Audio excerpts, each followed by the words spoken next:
ஒரு அமைதியான காடில் சிறிய குருவி ஒன்று மகிழ்ச்சியாக வாழ்ந்து கொண்டிருந்தது. அது தினமும் வானத்தில் பறந்து பூக்களின் வாசனை அனுபவித்து மகிழ்ந்தது. சின்ன கதை, பெரிய அர்த்தம். ஆனால் ஒரு நாள் வானம் மெதுவாக கருமையாக மாறத் தொடங்கியது. கடுமையான மழை பெய்யத் தொடங்கியது. சிறிய குருவி பயந்து ஒரு மரத்தின் இங்கே ஒவ்வொரு கதையும் ஒரு வாழ்க்கை பாடம். ஆனால் மழை என்றுமே நிலைத்திருக்காது. சில நேரங்களில் காத்திருக்கிற மனதுக்கு வெயிலும் திரும்பி வரும். நம்பிக்கை இருந்தால் எந்த புயலையும் கடக்க முடியும். இதுவே நம்பிக்கையின் கதை.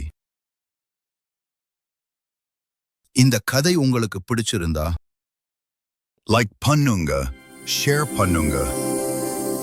இன்னும் நல்ல கதைகள் கேட்க கோல்டன் டைம்ஸ் இன்ஃபினிட்டி மீண்டும் சந்திப்போம். அடுத்த கதை குழந்தைகளுக்கு ஏற்றாற்போல். நட்பின் இலக்கணம் பார்க்க தவறாதீர்கள்.